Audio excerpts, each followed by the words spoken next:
Assalamualaikum, hörmətli televizor görgüçülər. Dünya Uyğur Qurultayı Tor televiziyasının günlük xəbərlər proqramısına xoş gəldinizlər. Mən İftixar Abdurrashid. Hörmətli görürmənlər, tövəndə diqqətinizlər günlük xəbərlər proqramımızın təfsilatında bolsun.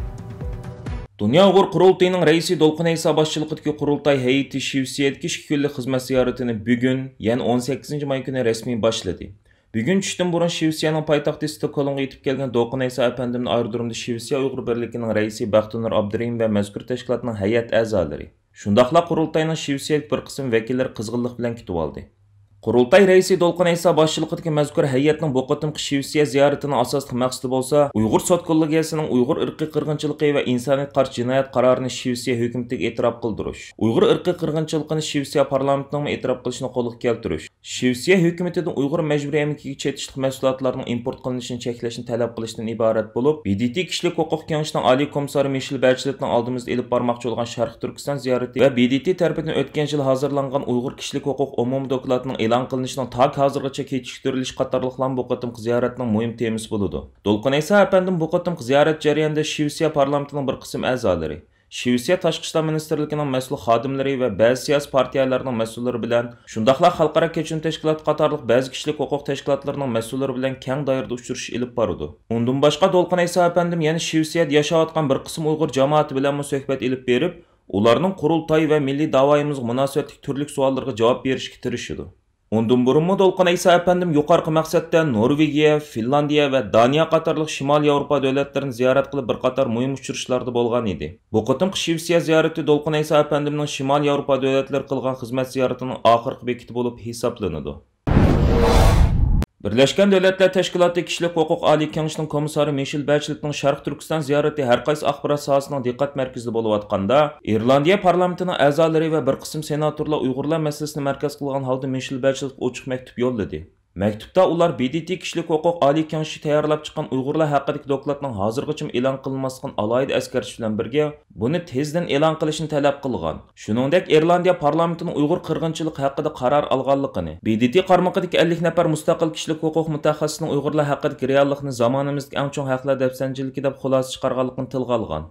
Maktubda ular navbatda shuncha ko'p dalil isbotlab turgan ahvoldami BDTning Uyg'urlar haqida biror ahamiyatli qaror olmaganligidan bakmi umidsizlanganligini bildirib, biz sizni ashu besib qo'yilgan dokladni tezdan e'lon qilishingizni, shundaqla Xitoy safaridan ilgari Uyg'ur jamiyatining a'zolari bilan ko'rishishingizni so'raymiz deyilgan. Ma'lum bo'lishicha, Michel Bacheletning Sharq Turkiston safari may oyining oxiriga o'rinlashtirilgan bo'lib, uning ziyorat gruppasidagi bir qism kishilar allaqachon Xitoyga berib bo'lgan.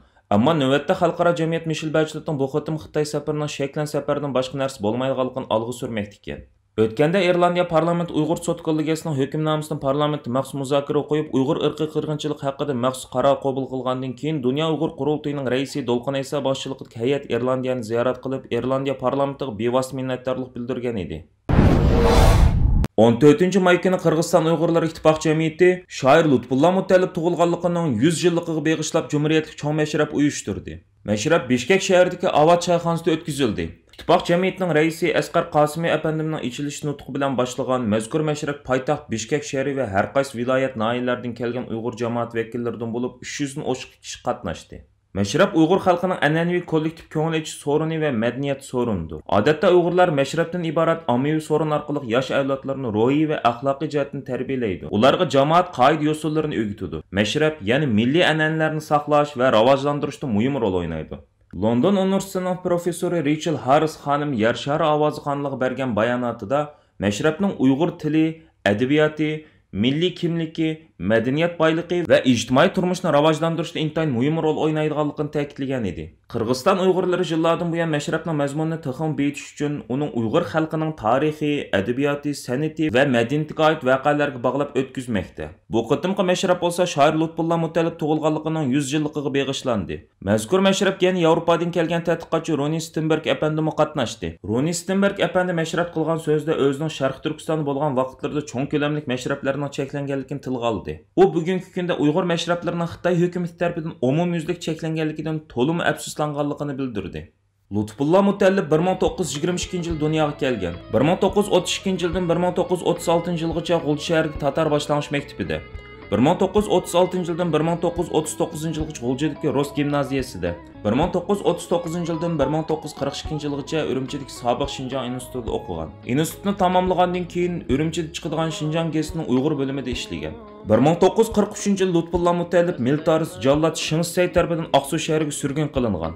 1944 yil sentabrda Nilqi noyasida milliy inqilob portlab, shu yil 12 noyabr kuni G'ulji shahrida Sharq Turkiston Jumhuriyati qurilgan. Bu xabarni anglagan Lutfulla Mutallib Aqsuvda o'ziga o'xshash vatanparvar yoshlarni uyushtirib, Sharq Turkiston Ushqunlar ittifoqi nomli maxfiy tashkilotni qurgan. Afsuski, xoinlarning sotqinligi tufayli mazkur tashkilotning barliq a'zolari Gomindan askarlari tomonidan tutqun qilingan. Lutfulla Mutallib boshliq tashkilotning barliq a'zolari 1945 yil 18 sentabr kuni Aqsuv shahrida Gomindanchilar tomonidan shahid qilingan. Lutfulla Mutallib aran 23 yil yashagan bo'lsa-mu, ammo Uyg'ur xalqiga nurg'un adabiy meroslarni qoldirib ketdi. U shoir, dramaturg, yozuvchi, jurnalist, publisist, adabiyotshunos bo'lish bilan birga yana artist va rejissyor edi. Uning asarlari keyincha qozoq, qirg'iz, tatar, xitoy, rus va boshqa tillarga tarjima qilingan. Turkiya poytaxti Anqaradagi har qaysi universitetda o'qiyotgan Uyg'ur o'quvchilardan tashkillangan bir guruhning uyushtirishi bilan Anqaradagi Sharq Turkiston madaniyat markazida Uyg'ur irqiy qirg'inchiligi va Uyg'ur madaniyati tasvirlangan maxsus rasm ko'rgazmasi ochildi. Bu ko'rgazma 15 may yakshanba kuni tushda ichilish murosimi bilan rasmiy boshlandi. Ichilish murosimiga parlament a'zosi Fahriddin Yo'qush apandi, Amerikaning Anqarada turishliq elchixonasidagi diplomatlar, har qaysi siyosiy partiyalarning vakillari, Anqaradagi har qaysi universitetlarning o'qituvchi va o'quvchilari, ommaviy tashkilotlarning mas'ullari va Anqaradagi Uyg'urlardan bo'lib ko'p sonli kishi ishtirok qildi. Sharq Turkiston madaniyat markazining ho'ylisiq Sharq Turkistonning tarixi, tarixda Uyg'ur diyorida yuz bergan qonliq voqealar aks ettirilgan rasmlar, ma'lumotlar va Uyg'urlarning hozirgi og'ir vaziyatini ifodalaydigan suratlar, bo'libmi Xitoyning jazo lagerlariga qamalgan tutqunlarning suratlari hamda bu vaqtdagi ma'lumotlar esilgan. Ko'rgazma taqtaylarga yana Xitoyning jazo lagerlariga qamalgan va yoki yo'qolib ketgan kishilarning sizma rasmlari ham ismlari yozilib esilgan. Bu ko'rgazmaga yana Uyg'urlarning chalg'u asboblari, yemak-ichmak, kiyim-kechak va Uyg'ur qo'l hunar san'atiga doir buyumlar qo'yilgan. Anqaradagi Uyg'ur o'quvchilar o'tkazgan ko'rgazma faoliyati Turkiya davlat marshi va Sharq Turkiston istiqlol marshi bilan boshlandi. Uyg'urlar to'g'risida qisqacha ma'lumot berilgandan keyin to'nilgan shoir Abdurahim O'tkirning Iz nomli she'ri va boshqa shoirlarning she'rlari deklamatsiya qilindi. Ko'rgazma jarayonida so'z qilgan parlament a'zosi Fahriddin Yo'qush apandi mundaq dedi: Uyg'ur madaniyatini qo'g'dab qilish uchun bu xil ko'rgazmalarni davomli etish kerak. Agar bu madaniyatlarimizni unutsak, milliy kimligimizni unutib qolamiz. Xitoyning Uyg'urlarning tili, diniy e'tiqodi, an'anaviy uy-joylari va urf-odatlarini cheklashidagi sabab Uyg'urlarni butunlay yo'q qilishdan iborat. Shunga bu xil ko'rgazmalar orqali Uyg'ur irqiy qirg'inchiligini anglatish va Uyg'ur madaniyatini tanishtirish nihoyatda muhim. Biz dunyo madaniyatiga zo'r to'k bilan qo'shgan bir millat yo'q bo'lish xavfi ostida turibdi. Dunyo ularga ega chiqish lozim deb chaqiriq qilishimiz kerak. Anqaradagi Sharq Turkiston madaniyat markazida o'tkazilgan Uyg'ur irqiy qirg'inchiligi va Uyg'ur madaniyati nomli ko'rgazmaga Anqarada o'qiyotgan arab, Ozarbayjon va boshqa millatlardan bo'lgan o'quvchilar qatnashgan. Ular bu ko'rgazmani ko'rgandan keyin qattiq ta'sirlangan. Bu qatimli ko'rgazma jarayonida yana Anqara universiteti o'qituvchisi professor doktor Erkin Ahmad apandim ko'rgazmaga qatnashgan Uyg'ur o'quvchilar Uyg'ur davosining navbatdagi taraqqiyot yuzlanishi va dunyo Uyg'ur qurultayining xalqaro sahnalarda elib berayotgan faoliyatlari haqida ma'lumot va leksiya berdi. Anqaradagi Sharq Turkiston madaniyat markazi Uyg'ur an'anaviy milliy binokorlik uslubida selingan bo'lib, bu joyni ziyorat qilgan Uyg'urlar xuddi o'z yurtidagi Uyg'ur qarindoshining uyini ko'rayotgandek iliq tuyg'uga cho'mildi ekan. Aziz ko'rurmanlar, yuqorida Dunyo Uyg'ur qurultayi to'r televiziyasining kundalik xabarlar programmasini diqqatingizga sundik. Keyingi qitimli programmamizda ko'rishaylik. Omon bo'lgaysizlar. Stansiyamizning YouTube kanaliga a'zo bo'lishni unutmang. Xayr xo'sh.